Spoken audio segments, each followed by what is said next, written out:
Alright, I think it's working. Alright, hi, I'm Joe. I'm doing this video in response to Joshua Sinido, who has brilliantly started off this domino effect here. So, I'm in my car, as you can see. Let me see if I can flip the camera here. I'm also drinking coffee and eating donuts at the Donut King.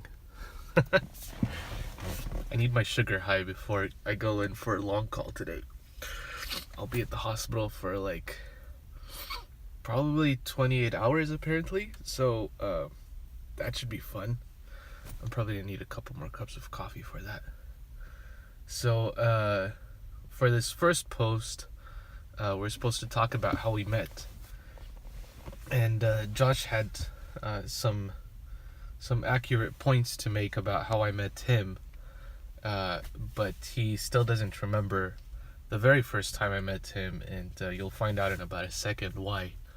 But first I have to tell you how I met Logan, because that's kind of what kicked things off. It was like a series of unfortunate events. I met Logan at UCLA. We were taking a bioethics class of all things. And if you know us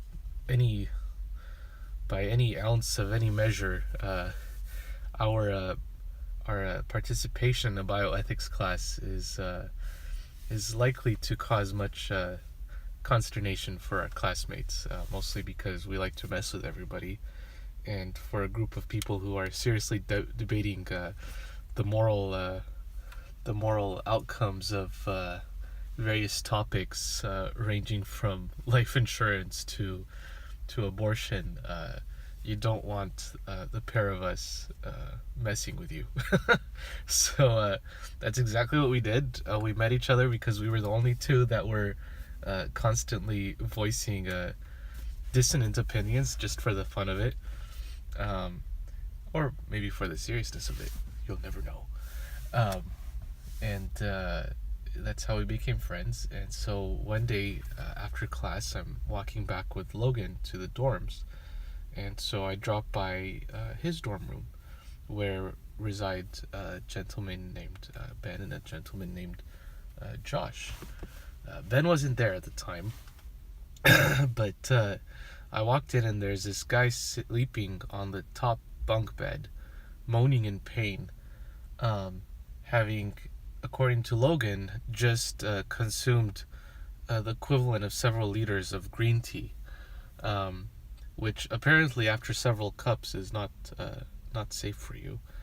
And so Logan proceeded to tell me that this guy is not only consuming massive amounts of green tea, he's also hoarding massive amounts of green tea, and proceeded to open up this Josh's desk drawer, and inside were about several thousand packets of green tea bags. And so it was at that moment that I realized that I never wanted to enter this room again.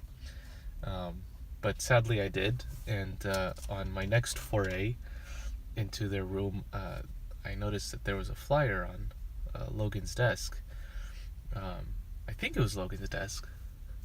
I don't remember, maybe it wasn't on his desk, but there was a flyer, and on the flyer there was an advertisement for something called Sandy Balls Resort, which at the time we thought was the most hilarious thing ever.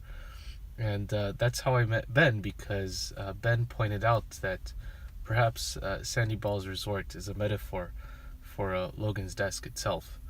And I won't go into the details regarding that.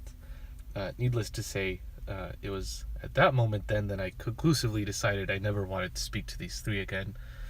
And of course I can't, apparently I have issues maintaining my convictions, because we became very close friends afterwards, making random jokes every single day and hanging out and just messing around, which was a blast.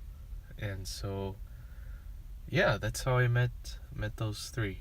I gotta go. I'm sorry, this is not the longest video, but I'll have more stories from the hospital, maybe. Maybe some I'm not supposed to say, but I'll have some more funny stories to share later. Like last week, I got punched.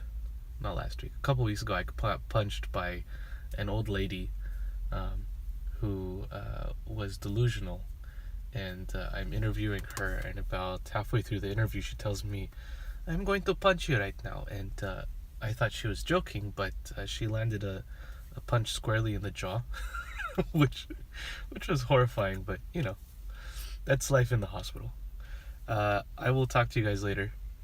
I gotta run.